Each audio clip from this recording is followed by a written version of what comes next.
सास बहू का झगड़ा। अनामिका की सास पुष्पा अपनी बहू को कुछ खास पसंद नहीं करती थी और इसीलिए दोनों सास बहू में आए दिन झगड़ा होता रहता था। सास बहू के झगड़े के चक्कर में अनामिका के पति मोहित की जिंदगी मुश्किल में पड़ गई थी। बेचारा बार बार माँ और बीवी के झगड़े को सुलझाता ही रहता था, लेकिन दोनों समझने का नाम नहीं लेती थी। वैसे तो सब कुछ ठीक ठाक चल रहा था, लेकिन एक दिन अनामिका और पुष्पा के अंदर जोरदार झगड़ा हुआ और बात कुछ इस तरह थी। बहू, मैंने तुम्हें कल अपनी एक साड़ी धोने के लिए दी थी। हाँ मम्मी जी, वो साड़ी धोकर मैंने आपकी अलमारी में रख दी है। उसी की बात कर रही हूँ मैं। जरा देख तो, इस साड़ी को देखकर किसी भी तरह से लगता है ये धुली हुई है। अरे मम्मी जी, मैंने आपकी साड़ी वॉशिंग मशीन में अच्छे से धोकर सुखाकर आपकी अलमारी में तह बनाकर रखी थी। आपके तो नखरे खत्म ही नहीं होते। अरे कैसी बात कर रही है मुझसे? मेरे नखरे? अरे मोहित, जरा ये देख तो, ये साड़ी धुली हुई लग रही है क्या? अरे मम्मी, जब अनामिका कह रही है कि उसने साड़ी धोई थी तो मान लो ना। हर बात पर झगड़ा करना जरूरी है क्या? क्या है ना मोहित, तुम्हारी माँ को तो मेरे हर काम में नुस्ख निकालने की आदत पड़ गई है। जब तक दो चार खरी खोटी सुना नहीं लेती ना, इनका दिन नहीं निकलता। अरे चुप कर, बहू होकर मुझे जवाब देती हो। एक तो गंदे कपड़े उठाकर अलमारी में रख दिए, ऊपर से कैंची की तरह कचर कचर बोली जा रही हो। अरे मम्मी जी, आपको समझ में नहीं आता क्या? मैंने साड़ी धो कर रखी थी। तो फिर इतनी गंदी क्यों लग रही है? अब मुझे क्या पता मम्मी जी, आप इस पर इस तरह तेल और घी की चिकनाई के दाग लगाकर लाएंगी तो ये मेरी जिम्मेदारी थोड़ी ना है। अरे तो हाथ से धोना चाहिए था ना। मैं आपकी बहू हूँ, नौकरानी नहीं जो एक कपड़ा रगड़ रगड़ कर हाथ से धो दूंगी। आपको पहननी है तो पहनिए, नहीं तो रख दीजिए। तुझे तो मैं अच्छी तरह बताऊंगी, मुझे जवाब देती है। एक दिन सुबह के वक्त, अरे अनामिका, मेरी व्हाइट शर्ट कहाँ है? आज ऑफिस में बहुत बड़ा प्रेजेंटेशन है और मुझे वो व्हाइट शर्ट पहन कर जाना है। मुझे पता है, आपने मुझे 2 दिन पहले ही बता दिया था और आपकी शर्ट मैंने धोकर अच्छी तरह आयरन करके अलमारी में लगा दी है। जाइए वहां से ले लीजिए। अनामिका, ये तुमने क्या किया? ये देखो, शर्ट पर लिपस्टिक का दाग लगा हुआ है और ये तो एक जगह से जल भी गई है। नहीं नहीं मोहित, ऐसा नहीं हो सकता। मैंने तो तुम्हारी शर्ट ठीक से इस्त्री करके अलमारी में लगाई थी। तो फिर ये जल कैसे गई अपने आप? अलमारी में लटके लटके थोड़ी ना जल जाएगी। पर मोहित, मुझे अच्छी तरह याद है। देखो, अपनी गलती को छुपाने की कोशिश मत करो। और अगर शर्ट जल भी गई थी तो तुम्हें पहले बताना चाहिए था ना। मैं नई शर्ट लेकर आ जाता। अब ऐन वक्त पर शर्ट कहाँ से लेकर आऊं? मेरा इतना इम्पोर्टेंट प्रेजेंटेशन था, सब खराब हो जाएगा। अरे बेटा, क्यों परेशान होता है? ये देख, मैंने तेरे लिए पहले से ही एक नई व्हाइट शर्ट ला कर रखी है। लेकिन मम्मी, आप मेरे लिए व्हाइट शर्ट क्यों लेकर आई? अरे मुझे पता था तेरा प्रेजेंटेशन होने वाला है और अपनी इस बहू पर तो मुझे बिल्कुल भी भरोसा नहीं। क्या पता मेरी साड़ी की तरह तेरी शर्ट भी गंदी करके रख देती। और देख, वही हुआ ना। बेटा, सारी टेंशन छोड़ और ये नई शर्ट पहन कर जा। थैंक यू मम्मी, आज तो आपने बचा लिया मुझे। कुछ दिनों के बाद, अरे अनामिका, जानती हो, ऑफिस में मेरा जो दोस्त है ना अमर, आज उसका बर्थडे है और उसे तुम्हारे हाथ का चॉकलेट केक बहुत पसंद है। थोड़ा सा बनाकर टिफिन में रख दो ना प्लीज। हाँ हाँ, क्यों नहीं, मैं बहुत अच्छा केक बनाकर आपके दोस्त के लिए रख दूंगी। तुम्हारे हाथ का खाना खाकर तो वैसे ही मेरे ऑफिस के सारे लोग इतनी तारीफ करते हैं, क्या बताऊं। प्लीज एक अच्छा सा केक और बना दो, मेरी तो ऑफिस में शान बढ़ जाएगी। अनामिका केक बनाने के लिए रख देती है। पुष्पा चुपचाप जाकर उस पे ढेर सारा नमक डाल देती है। देख अमर, तेरी भाभी ने तेरे लिए चॉकलेट केक बनाकर भेजा है, तुझे बहुत पसंद है ना? यार, तू बहुत किस्मत वाला है, भाभी इतना अच्छा खाना बनाती है और साथ में केक भी। वैसे भाभी को थैंक यू बोलना। थैंक यू बाद में, पहले तो ये केक खा कर देख। बहुत मेहनत से बनाया है अनामिका ने। अरे यार, इस केक में तो बहुत सारा नमक है। लगता है भाभी ने शक्कर की जगह खूब सारा नमक डाल दिया है।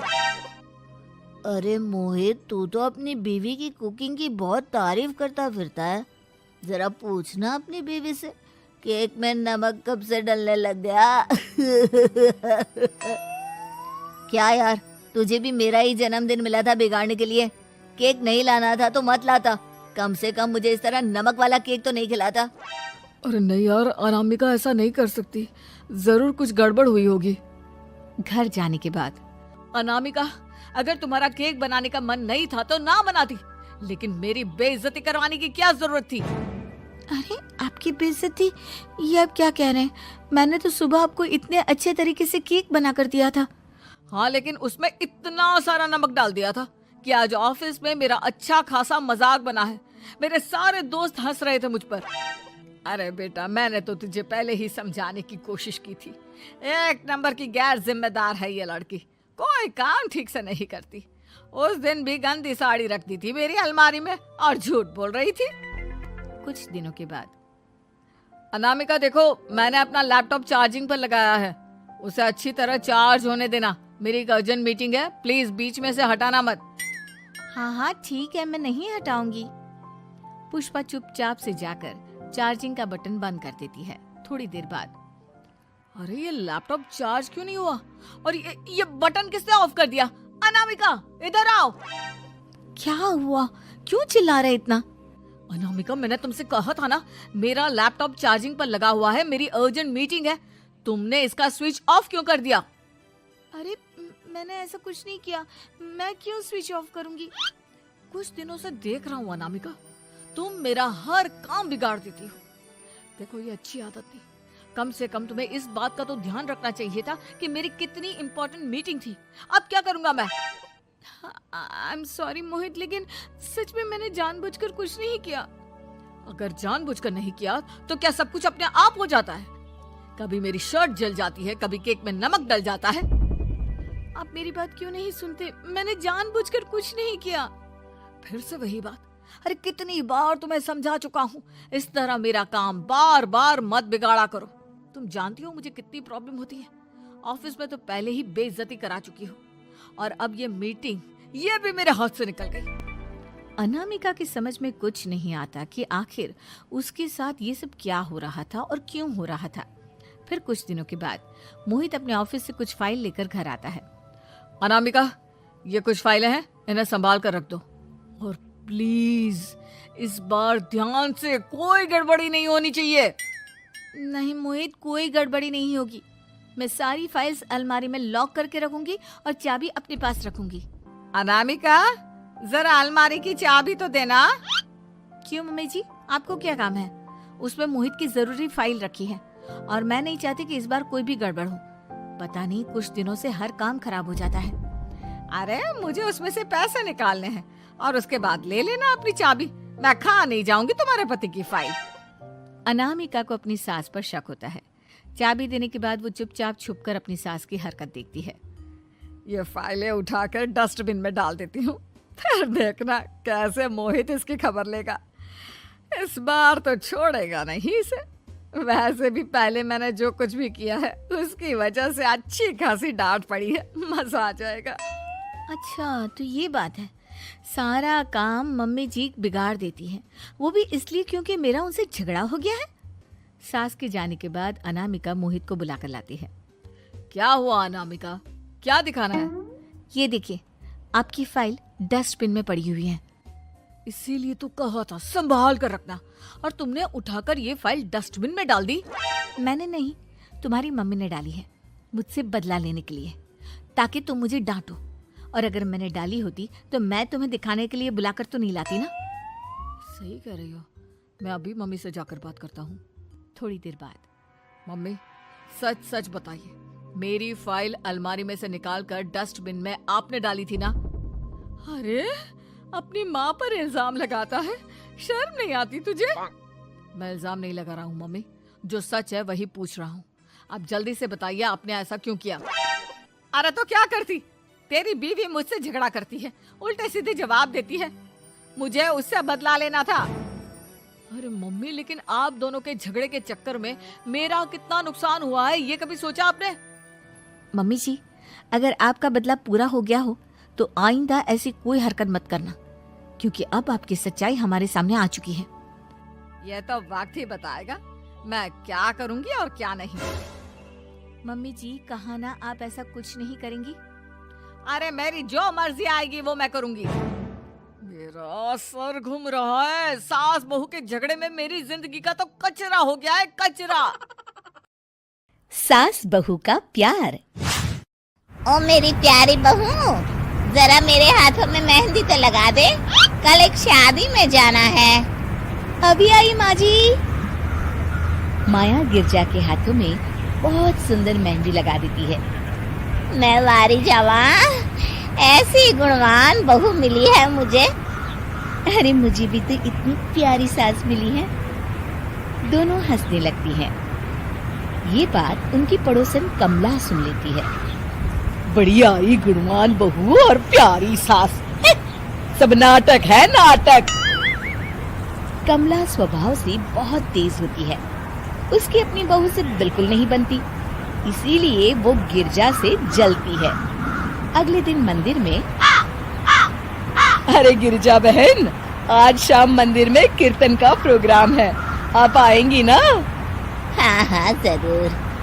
वही तो, कम से कम इसी बहाने इन बहुओं से छुटकारा तो मिलेगा।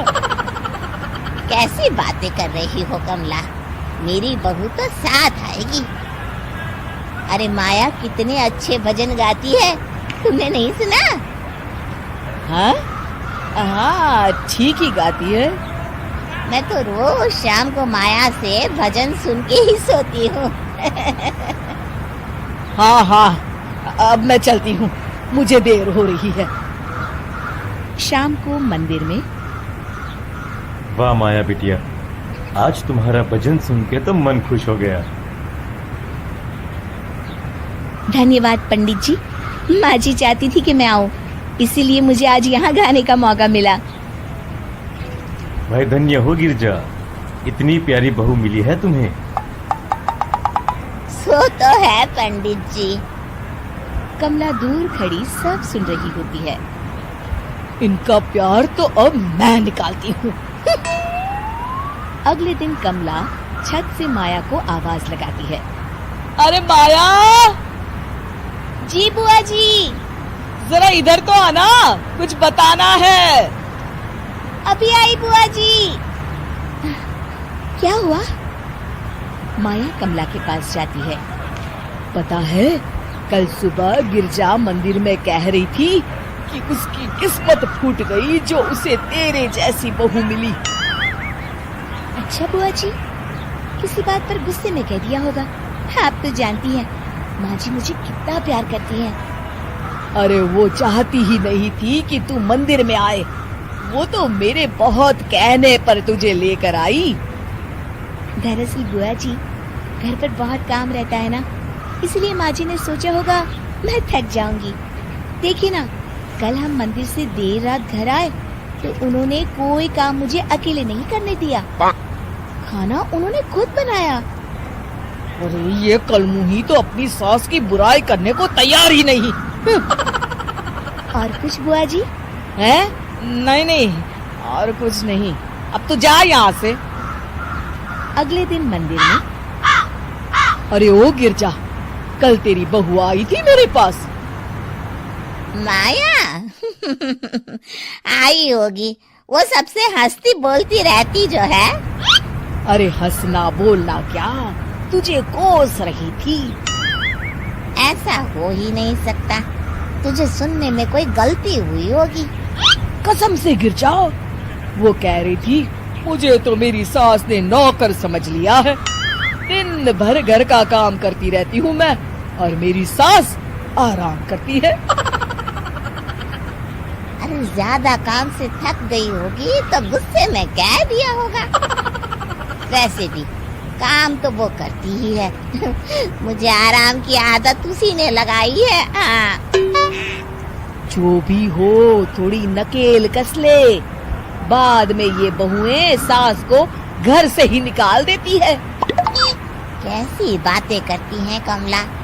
मैं तो कहूँगी तू अपनी बहू के साथ प्यार से रहा कर, इधर उधर की बातों में ज्यादा ध्यान मत दिया कर।